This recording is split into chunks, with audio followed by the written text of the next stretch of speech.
My name is Tilda Warren. I'm 68 years old. I used to run a small cafe on 6th and Alder Street in Eugene, Oregon, the kind of place with handwritten menus and too many stories in the wallpaper. I'm retired now. Widow. Still make tea at 6:15 sharp. Still listen to the same Norah Jones record on Sundays. And until this morning, I thought I still had a family. But at 6:17 a.m., my phone buzzed with a text that changed everything. Don't come to family dinner. We're cutting ties. It's what's best for everyone. From my son, Jason. That was it. No, hi mom. No call. Just that one message, like a blade slipped under a closed door. I stood there, barefoot in my kitchen, holding the tea towel I'd had since Paul was still alive. The kettle was still hissing softly on the stove. And on the counter, my favorite mug waited. The one that says, "World's Best Mom," in faded green letters. Jason gave it to me when he was 10. I didn't cry. I didn't panic. I just turned off the stove and poured my tea, hand steady. Then I sat down, stared at that message again, and read it like I was trying to find a second meaning. Like maybe he forgot to add something. He didn't. I opened the family group chat. The message was there, right in front of everyone. Claire, his wife. Melissa, my sister-in-law. My brother. Not one of them said anything. No one disagreed. Claire added a laughing, crying emoji. Melissa left it on read. My brother? Silence. 32 years of family dinners. Gone with one text, not a whisper of explanation. I looked down at that mug. World's Best Mom. What a cruel little joke. Then I did something I hadn't done in a long time. I stood up, walked over to the cupboard, opened a small metal box where I keep important numbers. And I picked up the landline. Yes, I still have one. I dialed a number I hadn't used in 4 years. 2 rings. Then a voice. This is Naomi. I didn't say hello. I didn't say sorry for calling so early. I just said, it happened. Naomi exhaled, a long, knowing breath. I'll be there in 2 hours. That was all. I hung up.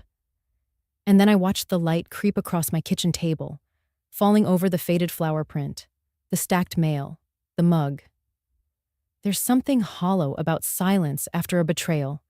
Not loud, not dramatic, just still. I sat there for another minute, sipping my tea.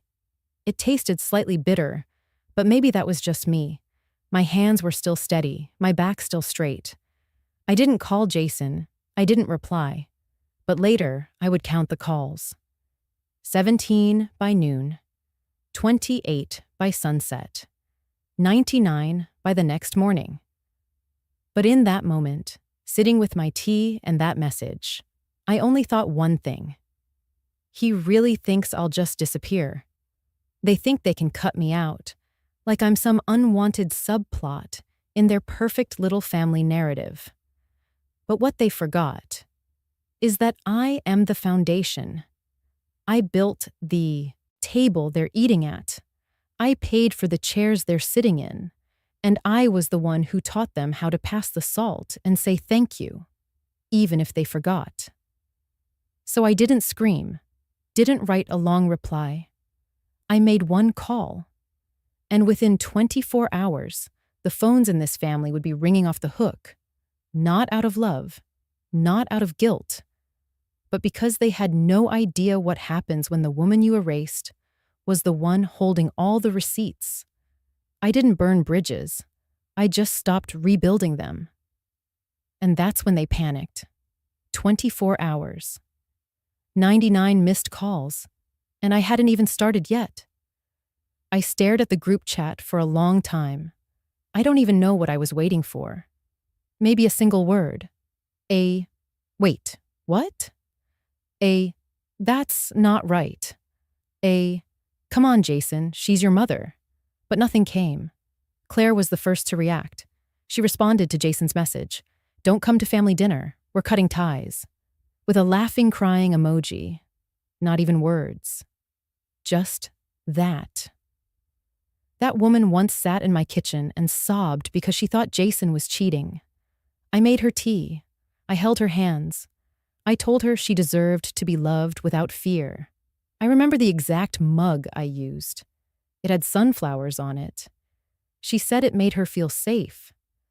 Now she was laughing at me in a group chat where every name was silent except mine. My brother, Thomas, he read the message, left no reply. Melissa, my late husband's sister, didn't even open it, or pretended not to. But I saw the little read indicators light up. One by one, no one said a word. You can learn a lot about family from the silence after a cruel message. That's when something inside me just clicked, like an old switchboard being reconnected. I walked slowly to the phone cabinet. My knees cracked, but I stood tall, opened the drawer, pulled out a small black notebook, the one I keep handwritten numbers in just in case. Naomi Weatherford. I hadn't spoken to her in 4 years, but her number was still there. Page 9. She was 23 when I met her. Her mother was my assistant back when I ran the cafe. Passed away from ovarian cancer. Naomi was in her 2nd year of law school then, lost, angry, skipping meals. She slept on my couch for 3 weeks while we figured things out. I fed her soup, printed her resumes, and told her she could change the world. Now, she was a senior partner at one of the most feared financial law firms in the Pacific Northwest. And from what I'd read, she hadn't stopped fighting. I dialed the number. 2 rings. She picked up. Tilda. I didn't say hello. I didn't ask how she'd been. I just said, "It happened." A pause. Not of confusion, but recognition. Then she let out the kind of breath you only give when you've been expecting a call for a long, long time. "You've waited too long already," she said, her voice low and steady. "It's their turn now." No questions, no delay, just a statement of truth. She'd always seen things for what they were. I whispered, "Do you still have what I sent you?" She didn't hesitate. "I've had it backed up in 3 encrypted drives since the day you gave it to me. You said to hold on to it until you called." And I had. 4 years ago, I started forwarding her documents. Quietly emails, contracts, account statements. Just in case they ever forgot who I was. Naomi cleared her throat. "I'll be there by noon. And Tilda, get some rest this morning. We've got work to do." I set the phone down. The kitchen was quiet. Too quiet. Not the kind of quiet that soothes, but the kind that holds its breath. I stood in that silence, poured a second cup of tea, and felt my spine straighten. They wanted to cut me off. Fine. They would learn what it means to sever something rooted that deep. I looked down at my mug again. The words, "World's Best Mom," now chipped and half faded. Still standing. Still here. By the time the clock struck 12:02, Naomi would walk through my door. Not as a houseguest, not as a wounded girl, but as a woman they never saw coming, and I would be ready. I used to think love was measured in what you were willing to give without being asked. That if you truly loved someone, you did things quietly, without the need for applause or even acknowledgement. I called it silent care. I wore it like a badge. For years, I told myself that being left out of the spotlight meant I was strong enough to live behind the curtain. But silence, I've learned, can also become a form of erasure. It started small, subtle. I noticed it the first time on Jason's 35th birthday. They hosted a dinner at that Italian place on Franklin Avenue, the one with the string lights and overpriced bread. Claire posted pictures, long captions about how hard Jason worked, what an incredible father he was, how grateful she was for the life we've built together. There were photos of the food, of the kids, of Jason smiling with a new watch I helped pay for, but nowhere in the captions, in the tags, in the comments, was there a mention that I was the one who footed the bill for the entire thing. Not a single "thanks, Mom." Not even a photo of me at the table. And I was there. I was the one who made the reservation, the one who picked up the cake, because Claire forgot. I even hemmed Claire's dress because the zipper kept catching. And in the end, they posted like I didn't exist. I thought maybe they were just being casual. Maybe they didn't want to clutter the post. Maybe it was nothing. But it kept happening. At Christmas, when I bought gifts for the kids, new bicycles, books, a telescope Leo had been begging for all year, Claire made a post with the caption, "Santa really outdid himself this year." When I asked Leo who he thought the presents were from, he said, "Daddy and Mommy." I said nothing. I didn't want to make it about me. On Easter, I cooked a full brunch for 12 people in their backyard. Claire uploaded a photo of the table, captioned it, "Thankful for chosen family." I wasn't tagged. Then came the cruise. They posted photos from the Mediterranean, smiling on the deck, sipping wine. Jason wearing the same sunglasses I'd wrapped in tissue paper and given him for Father's Day. Claire wrote, "We saved up for this all year, worth every penny." What she didn't say was that I had quietly transferred $5,000 into their account after Jason called me saying they were short on rent that spring. One night, I sat in my living room and scrolled back through years of their posts, birthdays, baby showers, anniversaries, each one a public declaration of a perfect life, a perfect couple, a perfect family. And somehow, I wasn't in any of it. I wasn't just unmentioned. I was invisible, like a stagehand who'd built the entire set, only to be asked to leave before the curtain went up. It wasn't just online. At gatherings, Claire would forget to introduce me. Jason would joke about my old school habits like writing checks or using the landline, as if I were some antique prop they hadn't gotten around to discarding. When I brought food to Leo's school fundraiser, the flyer listed Claire as the donor. When I hand-sewed a quilt for their 10th anniversary, Claire re-gifted it to her sister. And yet every time they needed something, tuition help, medical bills, down payments, I gave it. Not because I wanted leverage, not even because I thought they'd thank me, but because that's what mothers do, isn't it? We give. And when we're tired, we give again. I didn't need recognition. I told myself that over and over. I didn't need to be in their photos or their captions. Love doesn't need a stage. But lately, I've begun to wonder, if no one remembers what you gave, did you really give it? If your name is never said, did you really exist in their story? Or were you just a placeholder? A shadow on the wall? There was a time I thought invisibility was noble. Now I think maybe it's just how they train you to disappear quietly. They didn't just forget me. They edited me out, frame by frame, post by post. And I let them. Because I thought that's what love looked like. But now, with that text still sitting on my screen, glowing cold and final, I realize something else. They weren't cutting me out.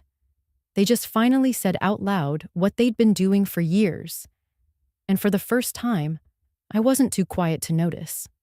I keep a small cedar box beneath the window seat in my bedroom. It smells faintly of lemongrass and dust, like time slowed down inside it. I don't open it often, but it's there, waiting. I've never told anyone about it, not even Naomi, Inside that box live the remnants of a role I used to play, a role they no longer cast me in. The first item, a photo. Thanksgiving, maybe 7 years ago. Everyone's in the backyard, standing around the long table I painted myself. Claire's holding baby Leo. Jason has one arm around her and the other tossing a peace sign. The cousins are laughing. Even Melissa's dog made it in. But I'm not there. Not because I wasn't present.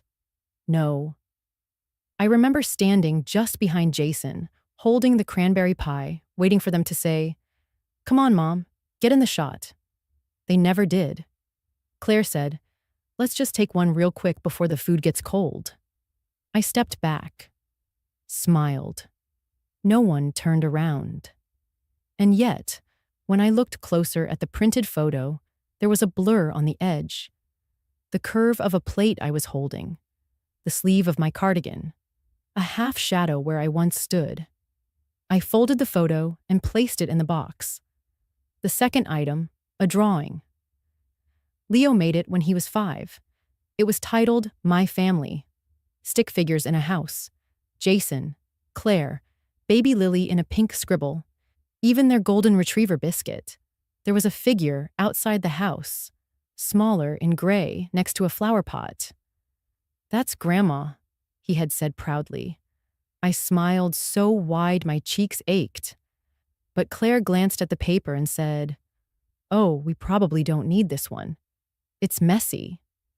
She folded it, tossed it toward the trash bin, then moved on. After they left, I picked it out of the recycling, smoothed it carefully, and tucked it into the cedar box. Leo had drawn me outside the house, yes, but he still saw me. That mattered. Third, a birthday card. It was unopened, still sealed, addressed to me in Melissa's handwriting. It came 4 years ago, the year after Paul passed. On the back, someone had scribbled, "Sorry, forgot to drop this off." It arrived in May. My birthday is in February.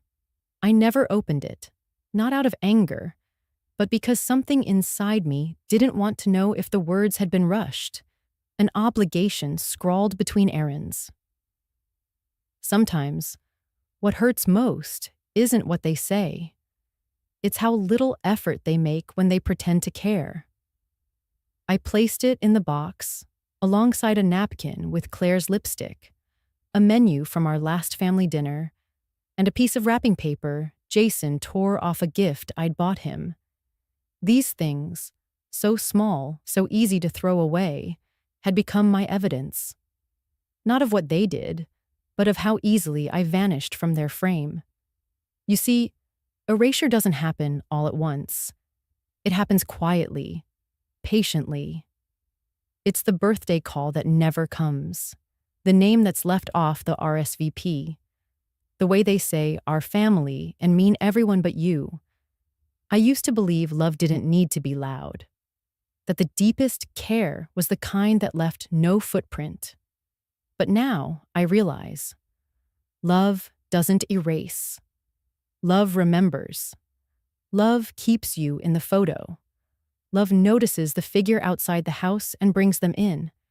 I've been collecting proof, not because I wanted revenge, but because I needed to remind myself that I wasn't crazy, that I was there. I did show up, again and again. That cedar box, it holds everything they left out, everything they didn't post, didn't tag, didn't say. It's not bitterness that fills it. It's memory, mine. They may have forgotten, but I remember. And now, so will they. The knock on my door came at exactly 12:02. Naomi had always been punctual. She said it was a form of respect, especially for those who raised her. I opened the door and saw her standing there, black suit sharp as a blade, a leather satchel in one hand, and a faint, familiar smile on her face. She hadn't changed much, though her eyes held more weight now, like a woman who'd sat across from liars too many times and learned how to recognize the tremble behind every smooth voice. She didn't say, "Hello." She just stepped inside, set her bag on the dining table, and said, "Let's see what you've got." I went to the drawer under the bookshelf and pulled out a folder I'd labeled with one word: roots.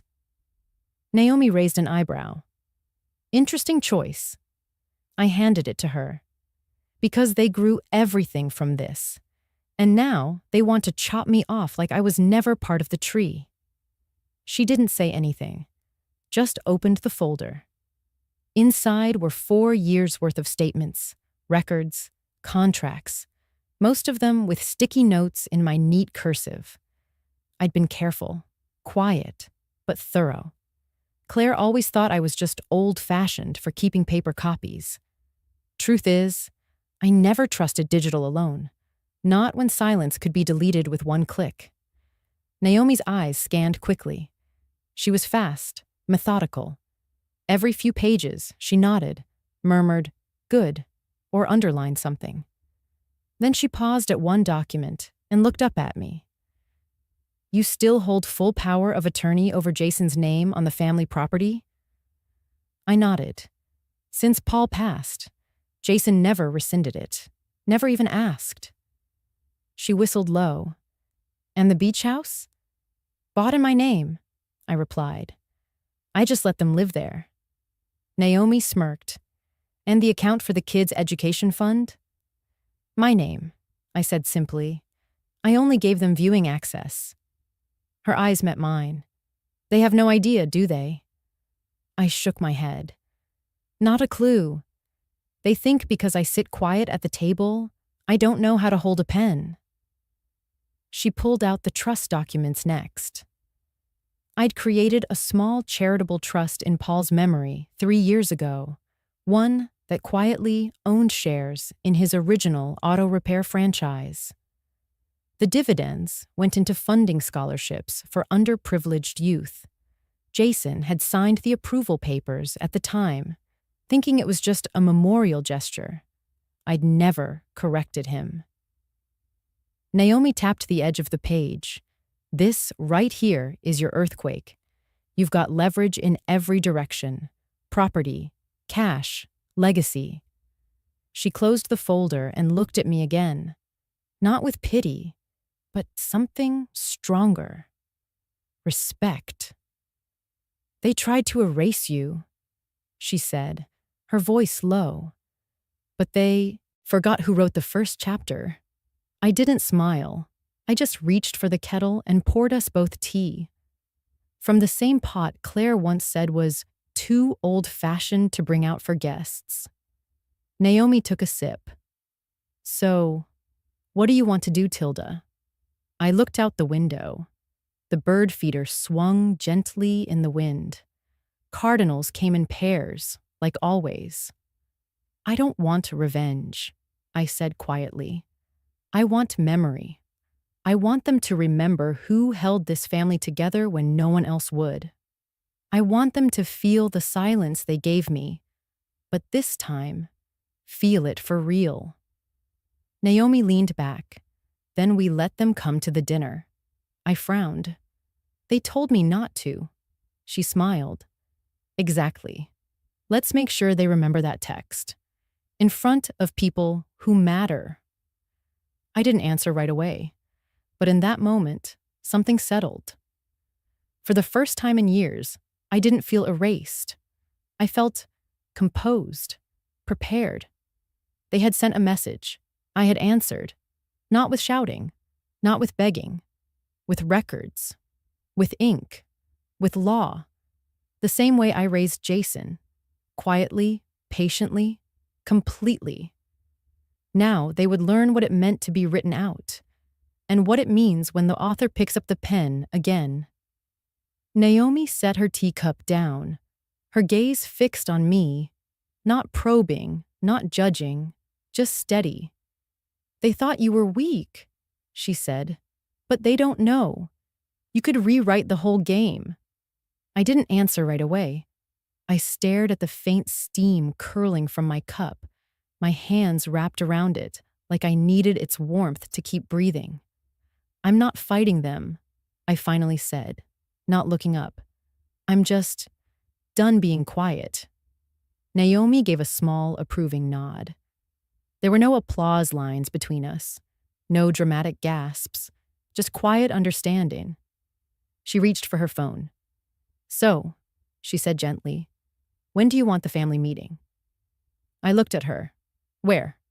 She smiled. "Someplace they can't crop you out." And just like that, Naomi called in a favor from a private lakefront restaurant in Fairhaven, the same place Jason once told Claire was too old school for their wedding anniversary. They'd forgotten, but I hadn't. I was the one who had helped the owners renovate it years ago. Back then, the chef was a young man who got his start from a small scholarship, one funded by the charity I built in Paul's name. "Dinner's set for Sunday," Naomi said, locking the time in her calendar. "And this time, you're not waiting for an invitation." I almost laughed. Claire's going to think I've lost my mind. "Good," Naomi replied. "Let her. That's how she'll know you've changed." I walked over to the bookshelf and opened a drawer beneath it. From the very back, I retrieved an old letter, folded 3 times, soft at the edges. It was from Jason, written when he was 17. In it, he'd said I was the only one who believed in him when he didn't even believe in himself. I held it for a moment, reading those words with eyes that now saw through a different lens. Not pain, not regret, just clarity. "I used to be the foundation," I murmured. "Now they've remodeled the house and acted like I was never there." Naomi was already jotting notes in her legal pad. Timelines, clauses, key documents. "Sunday won't be about drama," she said. "It'll be about truth. Calm, controlled truth. Just enough to remind them who authored the lives they now live." I nodded slowly. "I'm not trying to destroy anyone." "I know," she said. "That's why you're the one holding the real power." Still, a flicker of doubt stirred inside me. What if they don't care about the truth, Naomi? What if they only care about the assets? She met my eyes, voice low. "Then they're about to learn that you are the asset." We organized every folder, property deeds, signed authorizations, bank statements, trust documents. But we also made another list, the things I wouldn't say, because silence, when chosen, not forced, becomes power. As Naomi zipped her briefcase shut, she glanced back at me. "Sunday won't be a war, Tilda. It'll be a reckoning." And for the first time in years, I didn't feel like someone on the outside, waiting for the door to open. I felt anchored. All those years I'd stayed quiet so no one would feel awkward. All those times I'd smiled while my name was left off the guest list. All those dinners I cooked in the background, while photos were taken without me. None of it was forgotten. None of it erased. They thought silence meant surrender. But they forgot that I was the one who built the house. I simply stopped asking to be let back in. Now I was opening a different door. Not to fight, not to shout, but to be seen. And they would. The first call came in at 8:04 a.m. Jason. I watched the screen light up, vibrating once on the kitchen counter beside my tea. I didn't answer. I didn't even reach for the phone. By 8:16, it rang again. Then again at 8:23. Then Claire called, twice, back to back, before switching to a stream of increasingly desperate texts. It had begun. The night before, Naomi filed the revocation of financial access on all accounts under my name. The house, the trust, the business shares. Nothing illegal, nothing dramatic. Just boundaries. Corrected. Claire's first text read, "Hi, Tilda. Is there a problem with the utilities? We couldn't access the Beach House app this morning." At 9:12, Jason left a voicemail. His voice sounded casual, like a man pretending nothing had changed. "Hey, Mom, just wanted to check if the Wi-Fi's down or something. Claire can't log into the bank portal. No big deal. Call me when you can." At 10:03, he wasn't pretending anymore. "Did you change the account passwords? Mom, this isn't funny." By noon, it escalated into panic. "What is going on? The lawyer says the property deed's been restricted. You can't just—" "Mom, pick up the phone." Pick. Upper. The damn phone. I counted to 17 missed calls from Jason by lunchtime. Claire had sent a string of half apologies, half accusations. My favorite was, "If this is about the dinner thing, I'm sorry. We didn't mean to exclude you. It was just a misunderstanding. Please. Can we talk?" I read that one twice. I almost responded. Almost. But instead, I opened a fresh note on my phone, typed 3 words, then copied them into a reply. Message received. Goodbye. Then I turned my phone off. I went out to the garden and pulled weeds. The sky was overcast, the breeze still. A mourning dove watched from the fence post while I crouched by the hydrangeas, fingers deep in the dirt, grounding myself. For 23 years, I'd answered every call, every "Mom, can you?" every "Would you mind?" I'd written checks with no questions, covered their mistakes with quiet grace. But no one asked if I was okay when my hip ached, or when I sat alone at Christmas dinner with the food I still cooked, even when no one came. This time, I would not explain. I would not soothe. I would not clean up after the mess they made by forgetting me. By 4 p.m., Naomi texted, "They're scrambling." Jason's lawyer called twice. Claire emailed me with a new subject line every hour. "They're terrified." I didn't smile, but I felt something inside me steady. Like I'd been gripping the edge of a cliff for years, and finally found solid ground beneath my feet. That evening, I poured myself a glass of wine and opened my memory box. Inside were things no one had seen in years. A photo of baby Jason asleep on my chest. Claire's first thank you note for the wedding fund, before she stopped writing a single crayon drawing labeled Grandma's House, with no grandma in sight. I lit a candle, placed the box beside it, and sat in stillness. They weren't just calling because they missed me. They were calling because they missed control.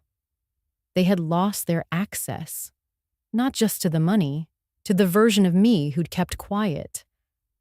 At 10:42 p.m., Jason texted again, "Please, just call me. I'm sorry. Please don't do this." I turned my phone back on, only to see 99 missed calls. 99. And I still didn't call back. Because I finally understood something I wish I'd learned sooner. Silence is not weakness when it is chosen. It is power. Jason was 18 when the accident happened. Rainy night. Country road. Too fast on a bend. I remember every sound from that night, the phone ringing at 2:11 a.m., the shatter in the nurse's voice when she said my son's name. I didn't hesitate. I didn't wait for Paul to wake up. I grabbed my coat and drove through that storm like God himself couldn't stop me. Jason had a concussion, broken collarbone, and 2 fractured ribs. But it wasn't the injuries that haunted me. It was the look in his eyes when I walked into that hospital room. Eyes so full of pain and relief, and a desperate child's belief that the world had just realigned because his mother showed up. "You came," he whispered. Of course I did. I was always the one who came. I slept in a stiff vinyl chair for 3 nights straight, only getting up to gently sponge his forehead or beg the nurses for another ice pack. Paul said I was coddling him too much. Claire, just a friend back then, never even visited. But Jason called me his miracle. He told everyone he got better because I never left. He said, "When I woke up and saw you there, I knew I wasn't going to die." That memory used to warm me. Now it sits like cold stone in my chest. Because the same boy who once clung to me like a lifeline is now a man who clicked remove from group without blinking. The same hands I held through 4 needles sent me a text that read, "We're cutting ties." I don't know when he started rewriting our history, when my presence became inconvenient instead of comforting, when my love became a transaction they assumed would never dry up. But I remember that hospital room. I remember holding his hand in the dark when he woke up crying from phantom pain. He was just a boy then, scared and broken, and I had whispered, "I will always be where you fall." I didn't know back then that one day he'd push me down to climb higher. Didn't know that always had an expiration date. Naomi asked me once, "Why did you never bring that up? Why didn't you remind him of all you did?" Because love, real love, doesn't keep score. It doesn't show receipts. It just shows up. But I'm learning. When love is unacknowledged long enough, it hardens. When kindness is mistaken for weakness, silence becomes survival. So now I sit here, tea cooling beside me, staring out the window where the wind bends the trees, and I think of that hospital bed. I think of Jason's voice, so small, saying, "You came." And I whisper into the quiet room, "Yes, I did, and you forgot." The pain isn't sharp anymore. It's dull, like a weight you get used to carrying. And the cruelest part? I'd still show up. If he needed me again, some part of me would still pack that coat, drive through the storm, sit by his side.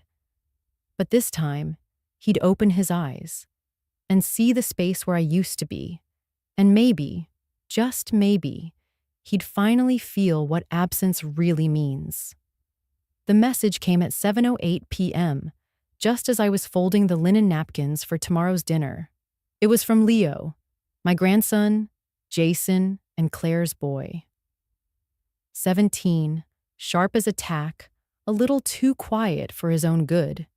He'd always sat near me at family dinners, when they still invited me, asking questions about old books, planting tomatoes, how to make real cornbread, instead of the box mix Claire favored.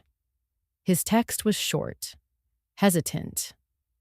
"Grandma, did you really ruin the family? Dad said you froze everything and went after him, that you're trying to hurt us." I sat down, slowly. The words didn't sting as much as I thought they would. Maybe because they weren't cruel, just searching. He wasn't attacking. He was asking. That's the thing about children. They echo what they're told. But some part of them still wants to know what's real. I took a deep breath, reached for the manila folder I kept in the cedar box by the bookshelf, the one labeled Jason, June 2021. Inside, a scanned copy of the financial authorization Jason signed. 3 years ago. His own signature, neat and practiced. He had asked me to co-sign so he and Claire could refinance their second mortgage after their boutique failed. Said they were a few months behind, but would repay everything in full once their new venture took off. Spoiler, it never did. I covered the difference quietly. No questions asked, like I always had. That document had sat untouched until last week, when Naomi asked if I had anything written. She blinked in disbelief when I handed over an entire binder. Now I attached the PDF to my reply. No emotion, no explanation, just facts. Then I typed, "Dear Leo, the truth doesn't need anyone to defend it. It just needs the chance to be seen. Love, Grandma." I pressed send, then closed the folder. My hands didn't shake. A few minutes later, Leo replied, "He never told us you paid off the loan. He said you were angry, vindictive." I didn't respond to that one right away. Not because I didn't have words, but because I didn't want to teach him bitterness by accident. I stood up, walked to the old secretary desk, and opened a drawer that hadn't been touched in years. Inside was the only birthday card Leo ever made by hand. He was 8. It said, "To Grandma, who grows the best tomatoes and never gets mad." I traced my finger over his crooked handwriting. He didn't remember the card, but I did. I remembered everything. Another message buzzed. "Are you coming to dinner tomorrow?" I paused and typed, "Yes. But I'm not coming to fight. I'm coming to finish a story that's been told without my pages." He read it instantly. 3 dots blinked for a long time. Then nothing. I didn't mind. That night, I brewed chamomile tea and lit the candle on the windowsill. The wind outside was loud, branches scraping the glass like fingers trying to get in. For years, I'd told myself that silence was the nobler road, that love meant never making anyone uncomfortable with the truth. But all silence had given me was erasure.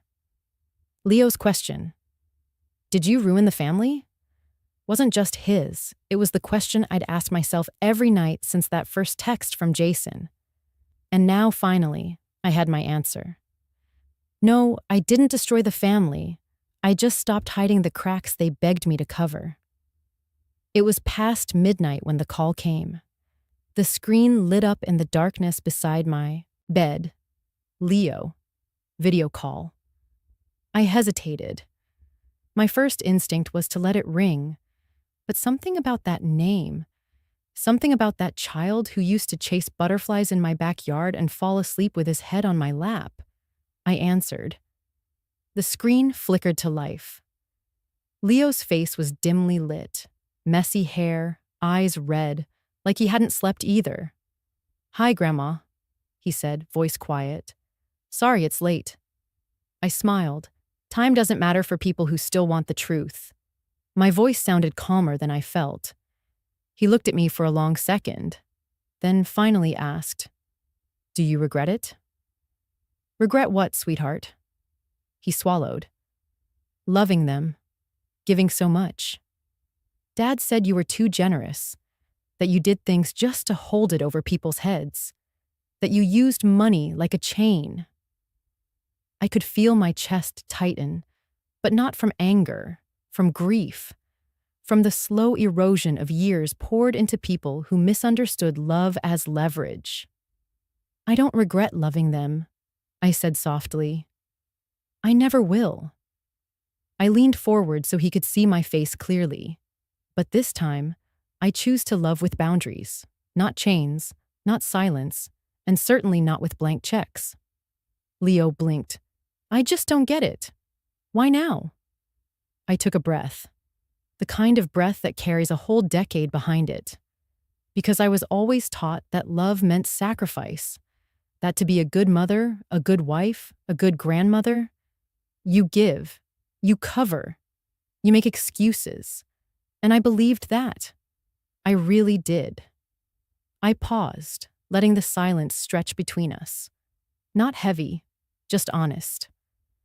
But here's what I never learned until too late. When you teach people that your needs don't matter, they start to believe it. And when they believe it long enough, they stop asking if you're okay. They stop remembering you altogether. Leo looked down. "I think that's what happened to you." "Yes," I said simply. "That's what happened to me." He was quiet again. Then, like the boy I once knew, he asked, "But don't you miss us?" That was the question. The raw one. The one with the knife tucked inside it. I miss the versions of you that remembered who I was. I miss birthdays, where your dad used to make me laugh with silly cards. I miss the first Thanksgiving when Claire helped me set the table and we danced in the kitchen. I miss who we all were before forgetting became convenient. Leo blinked away, a tear. I didn't know about the loan, or the trust, or any of that. I know you didn't, I said. That's why I'm not angry at you. That's why I answered this call. He nodded. So what happens now? I thought for a moment, then said, now I live my life. I go to the farmer's market on Saturdays. I water my herbs. I write letters I never send. And I stop waiting for invitations from people who forgot how to say thank you. Leo whispered, I didn't forget. That made something inside me break, gently, like a window opened after a long winter. I know you didn't, I said, my voice catching, and that's why this call matters. He stared at me again, then said, I want to visit you, if that's okay. I nodded, trying to hold back everything that wanted to spill over. Only if we make tomato soup from scratch. None of that canned stuff. He grinned. Deal. The call ended a few minutes later, but I stayed sitting in the glow of the screen, hands folded over my robe, heart full, not because I won anything, but because I finally chose myself, and still, love found its way back. I wasn't watching the live stream when it happened. Naomi was. She sent me the link with one sentence. It's starting. Claire was on screen, tears spilling perfectly down her cheekbones, mascara running just enough to seem unscripted. She was wearing her cashmere wrap, the one Jason bought her for their anniversary. And behind her, the fireplace flickered like a studio light. Her voice cracked at just the right moments. I didn't want to go public, she sniffled, but the silence hurts more. I just want people to know what it's like living with a toxic mother-in-law. Someone who manipulates with money, who punishes us for wanting independence. She paused, inhaling dramatically. We begged her to just let us live, to stop interfering. But instead, she froze our accounts, cut us off, left our children confused and hurt. I mean, who does that to family? Naomi muted the video and raised an eyebrow at me. Who indeed? She said dryly. I didn't say anything. I didn't need to. Because the same Claire who cried about being financially destroyed by a vindictive matriarch had just posted a carousel of smiling photos at a 5-star restaurant in downtown Charleston, captioned, Crisis dinner with my tribe, family over everything. Lobster tail, Wagyu steak, 3-tiered dessert, Jason raising a glass, Claire laughing mid-bite, Leo conspicuously missing. The comments came quickly. Some were sympathetic, echoing her pain. But then someone noticed the contradiction. Didn't you just say you were cut off? That Wagyu looks pretty affordable for a victim. Toxic mill? But I remember your Mother's Day post 2 years ago. Didn't she pay for your shop launch? Claire, you literally tagged the restaurant. Kind of kills the we're struggling vibe. And then came the screenshots. People digging through old posts, resurfacing receipts. Mother's Day gifts from Tilda. The down payment celebration toast. A check partially visible in Jason's hand. The narrative unraveled in real time, not with rage or scandal, but with quiet clicks, side-by-side photos, and subtle truths that refused to stay buried. Naomi looked at me again. You didn't even have to lift a finger. I sipped my tea. It was still warm. I didn't want revenge, I said. I just wanted them to stop rewriting the story. And that's the strange thing about truth. It doesn't shout. It doesn't scream. It waits, calm, patient, still, until someone finally looks close enough. By the end of the night, Claire had disabled comments. Her story, literally, vanished. But screenshots don't disappear. Neither does integrity. I didn't gloat, didn't send a message, didn't reply when Jason texted, "This is getting out of hand," because for once, it wasn't my hands turning the wheel. It was consequence. The next morning, the doorbell rang. It was Leo, holding tulips, eyes red from more than just screen fatigue. "Can we talk?" he asked. I opened the door. Not because I wanted to reopen old wounds, but because the ones who are willing to see, to ask, to listen, they deserve a seat at the table, even if the table looks different now, even if some chairs stay empty. It was Naomi's idea to include the clause 4 years ago when she drew up the legal structure for the family trust. I remember asking her, "Do you think it's necessary?" And she, with her usual calm foresight, said, "Only if you believe people change when no one's watching." She was right. People don't change. They reveal. The clause allowed for a full asset review if at any point the beneficiaries were found to be acting in bad faith toward the trustee, in this case, me. It had never been invoked, until now. Naomi activated it quietly.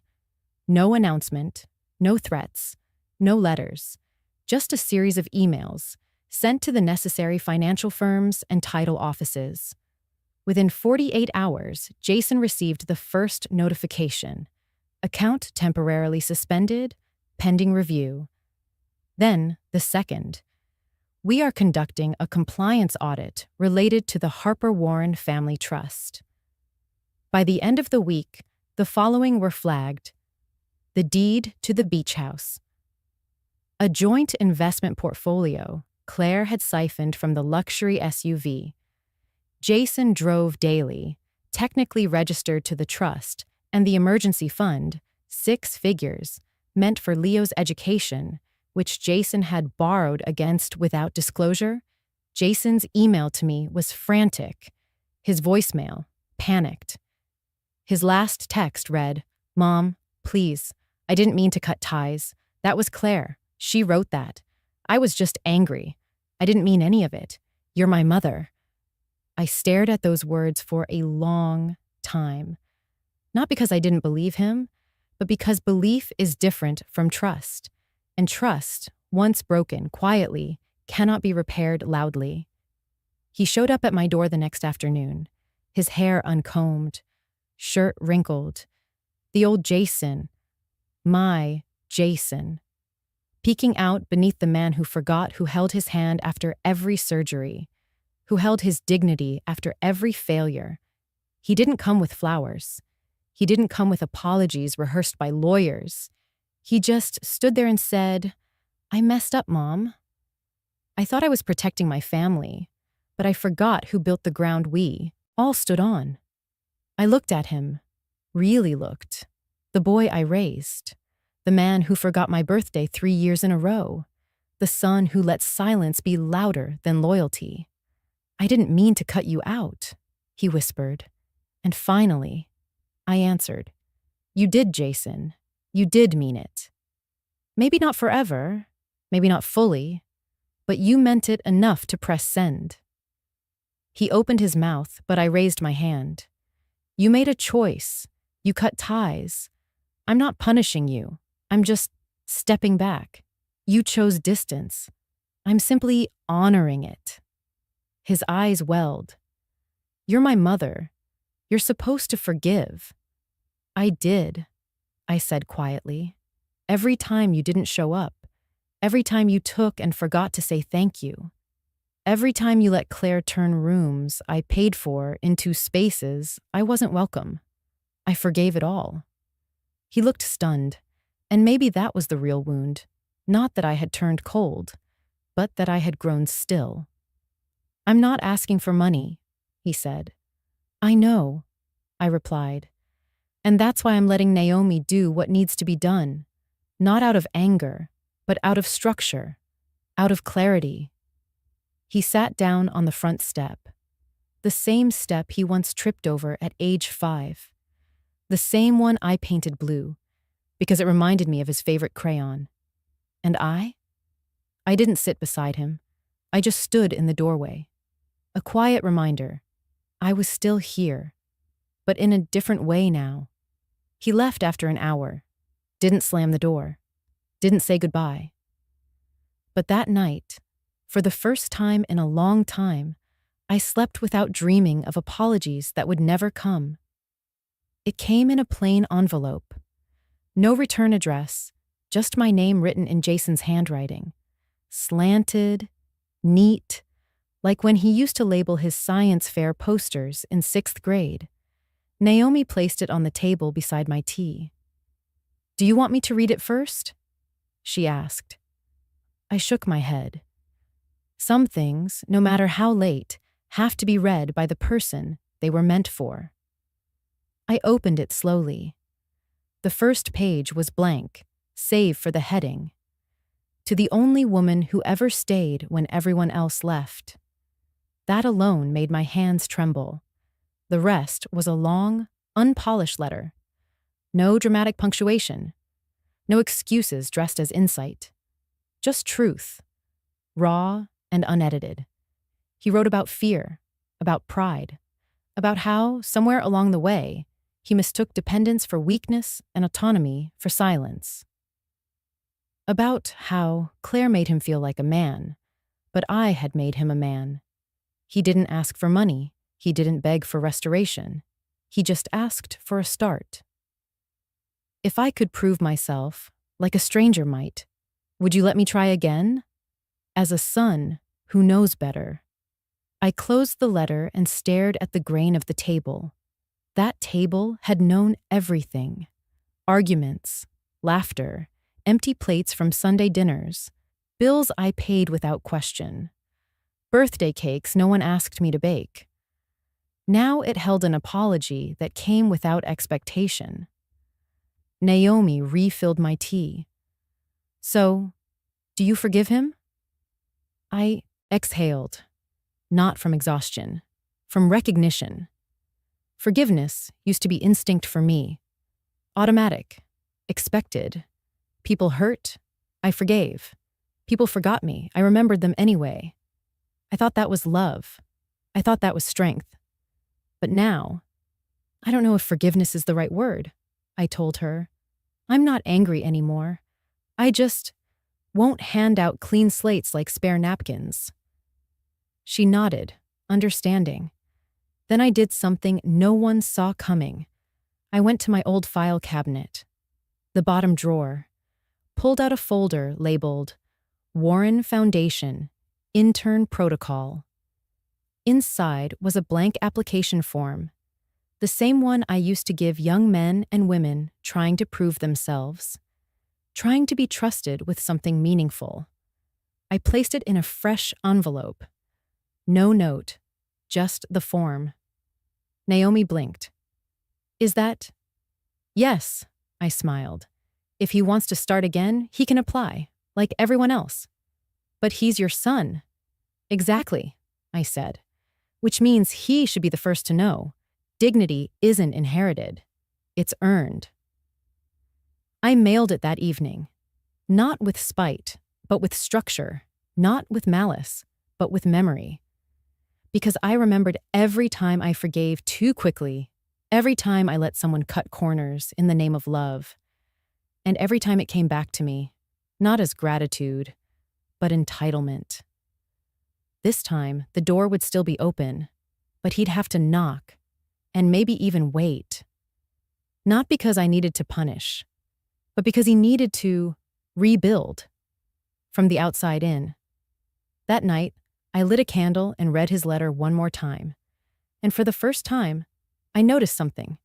He signed it not "your son," but "Jason, hoping to be your son again."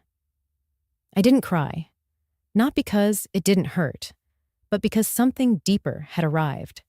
A sense of peace that only comes when you finally understand. Forgiveness isn't forgetting, and love isn't always letting go of consequences. Sometimes, love is letting someone feel the weight of rebuilding the bridge they burned, and watching, quietly, if they truly will. It was just after 6 p.m. when I heard the knock. Not hurried, not hesitant, just familiar.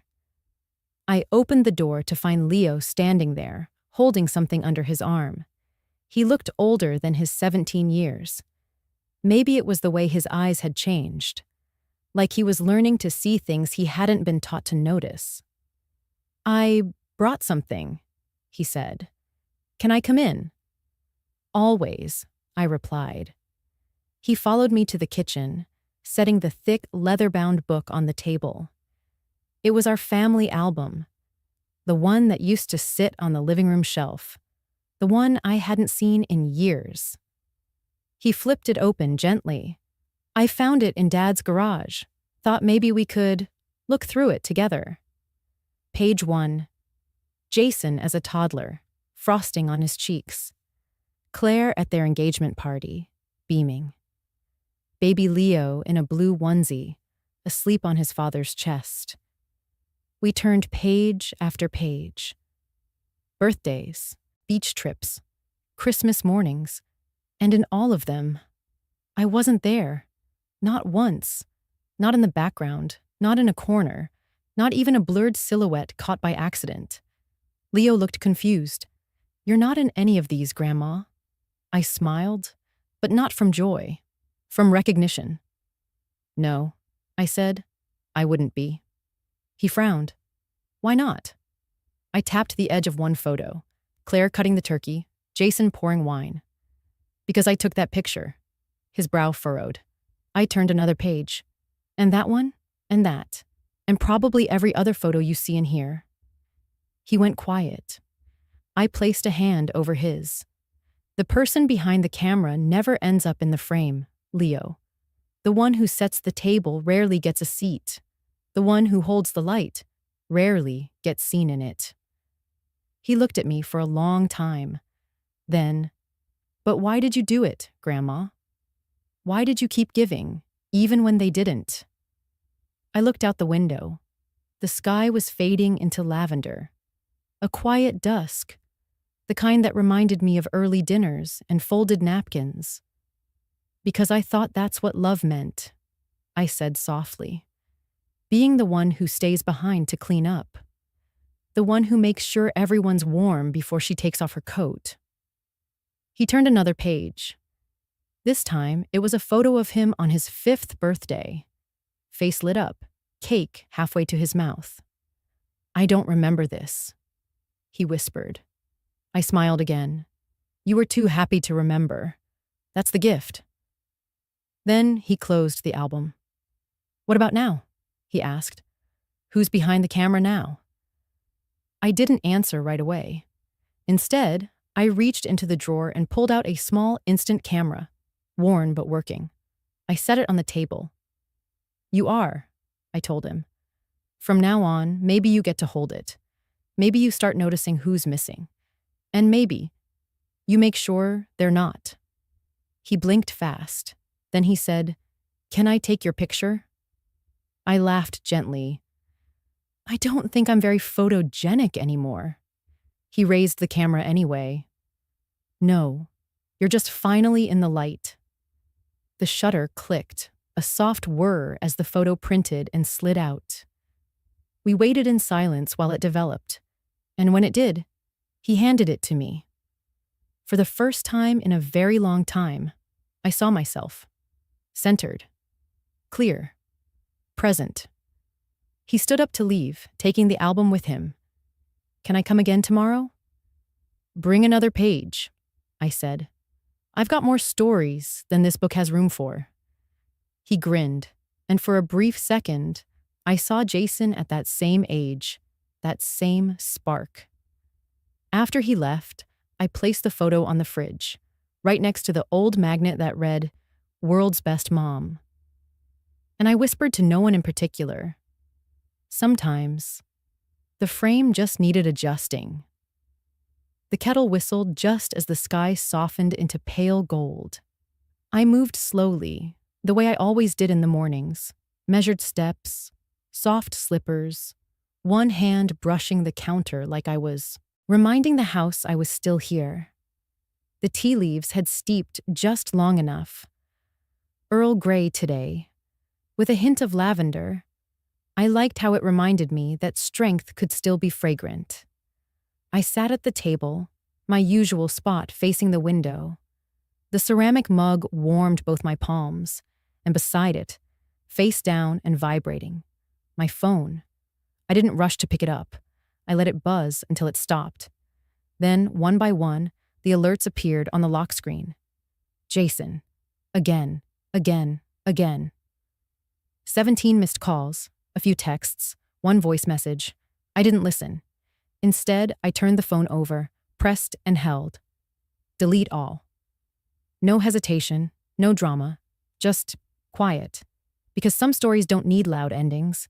Some chapters don't require confrontation or explanation. They just need to close. I took a slow sip.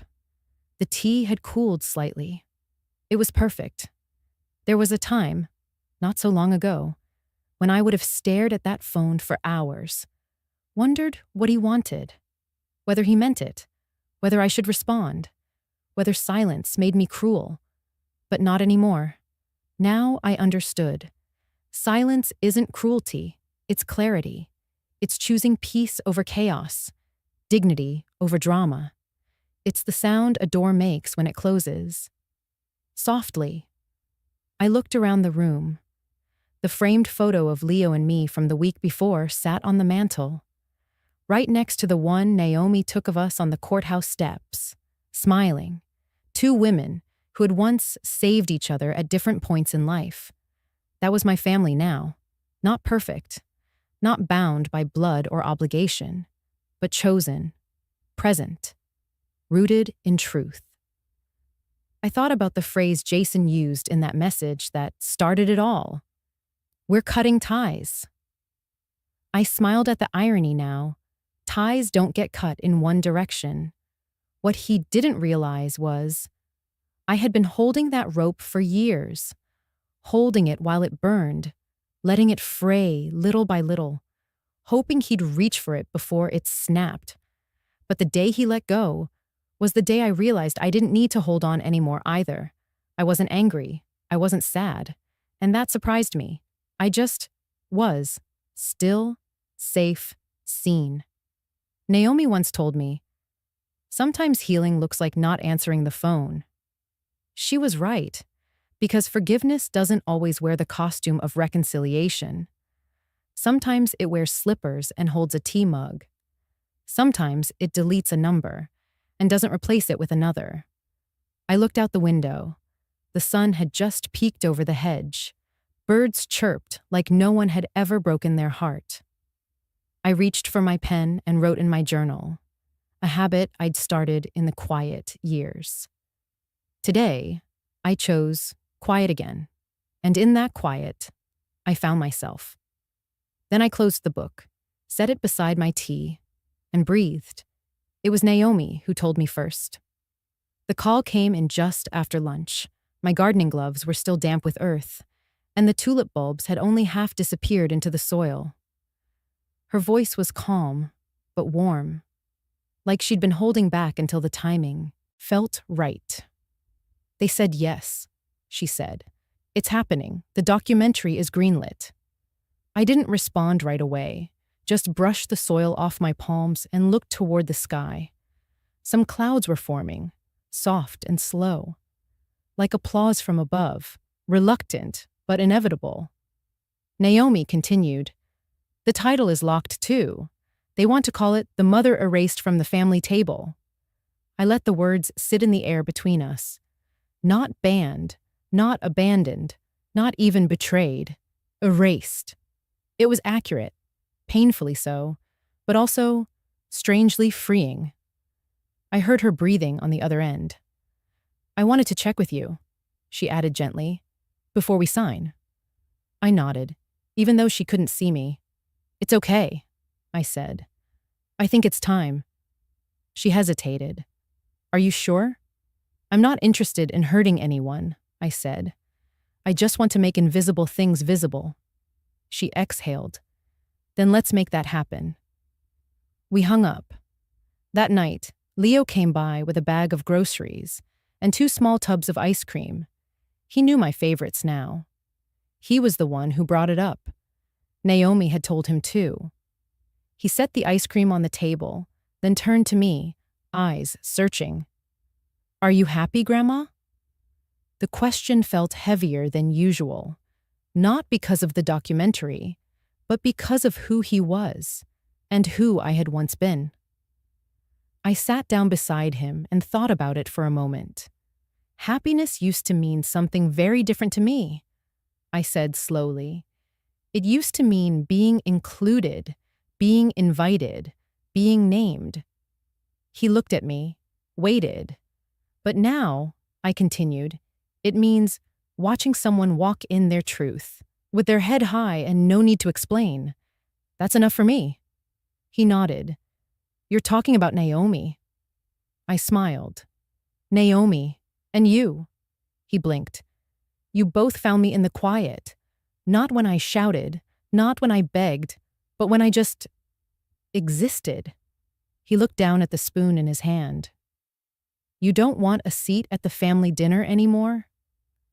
I shook my head gently. I spent so many years cooking meals I was never invited to eat, polishing silverware for people who barely remembered my name. Now? I've set a new table. I gestured to the garden through the window. New buds forming along the trellis, soft rows of green pushing through dark soil. I serve here now, I said, to people who see me. Leo smiled softly. And if people ask about the film? He asked. If they say it's one-sided or bitter? I chuckled. Then they haven't been listening. I paused, then added, this isn't a story about bitterness. It's about boundaries. It's not about revenge. It's about recognition. He looked out at the garden with me. It's beautiful, Grandma. I squeezed his hand. Sometimes, I whispered, you don't need a chair at their table. Sometimes you just need your own patch of sunlight. We sat in silence a while longer. Then he took a picture. Not posed, just me with the garden in the background, holding my cup of tea. He said he'd print it. I hope he does, because I want to remember this moment, not for what I lost, but for what I reclaimed. The house felt warmer that evening, not because of the heat, but because, for the first time in a long time, every person inside had chosen to be there. Not out of guilt, not out of blood, but because love had stopped being invisible.